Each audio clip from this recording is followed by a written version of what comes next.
এই কাশিমপুর এলাকার মধ্যে এই টাইপের লোক আছে না নাই? জোর বলেন আছে না নাই?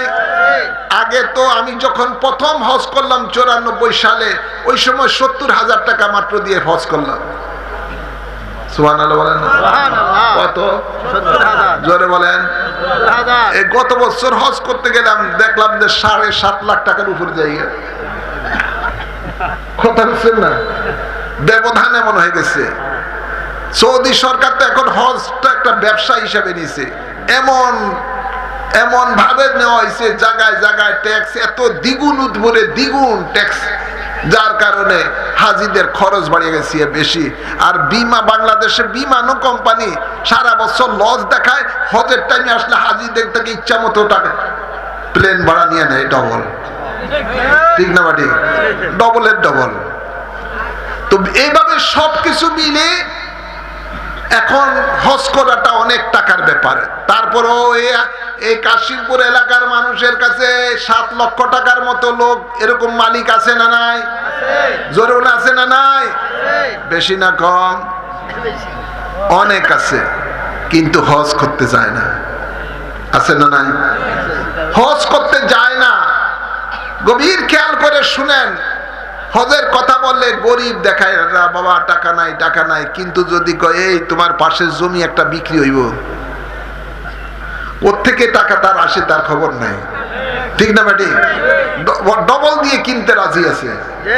ওই সময় টাকা আছে ঠিকই, কিন্তু যেই জিনিসটা আল্লাহ তার উপরে হজ ফরজ করেছেন, ইসলামের বুনিয়াদ হজ ফরজ করেছেন, অথচ সেই হজের ব্যাপারে তার কৃপণতা বেড়ে যায়। আল্লাহর হাবিব বলেন, যার উপরে হজ ফরজ সেই ব্যক্তি যদি, সেই উম্মত যদি হজ না করে, আল্লাহর হাবিব বলেন ফালিয়ামুত ইনশা ইহুদিয়ান আও ইনশা নাসরানিয়ান।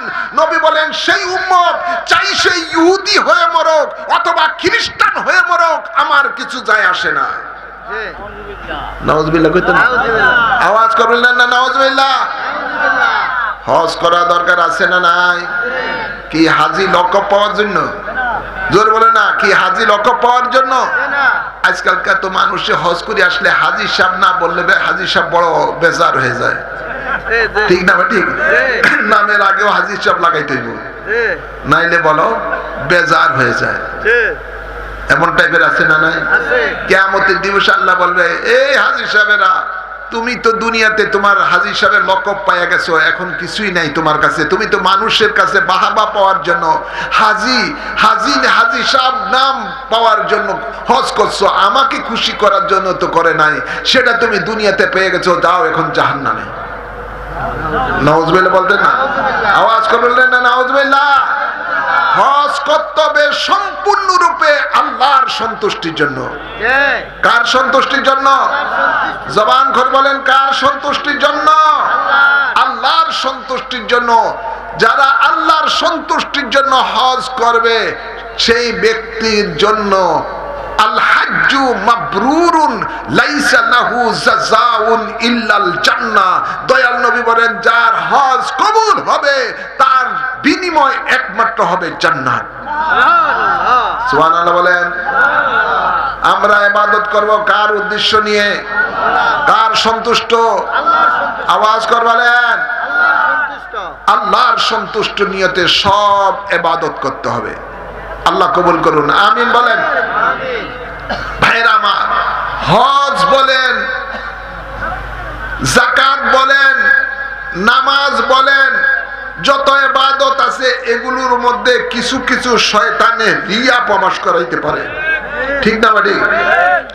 রিয়া প্রবেশ করাইতে পারে, অর্থাৎ মানুষকে দেখানোর এক ধরনের চিন্তা শয়তান ভিতরে ঢুকে দিতে পারে। কিন্তু ইসলামের মধ্যে এমন একটি বুনিয়াদ আল্লাহ দিয়েছেন, ঈমানদার উপরে ফরজ করেছেন নর নারীর উপরে, সেটা হলো মাহে রমাদানের রোজা। এই রোজা পালনের মধ্যে কোনো রিয়া নাই। আসেনি? মানুষকে দেখানো কোনো আসেনি কিছু? এই ইবাদতের মধ্যে রিয়া নাই। নামাজের মধ্যে দাঁড়াইলে হয়তো বা আপনার মধ্যে খেয়াল করবে যে রে মানুষ আমারে নামাজি বলবে। যাকাত দিতে মানুষ দিলে হলে মানুষ মনে মনে একটা ভাব আসবে যে মানুষ আমারে দানবীর বলবে। ঠিক না বাটি? হজ করার মধ্যে একটা ভাব শয়তানে ঢুকে দিতে পারে যে মানুষ আমাকে হাজী সাহেব বলবে, কিন্তু যারা রোজা রাখেন এই রোজাটা এমন একটা ইবাদত, আল্লাহ বলেন আস-সাওমু লি ওয়া আনা আজিজি বিহি, রোজাটা এমন একটা ইবাদত যেটা আমার জন্য আমার বান্দা রেখেছেন, তার বিনিময়ে আমি আল্লাহ নিজে হয়ে যাব। সুবহানাল্লাহ বলেন।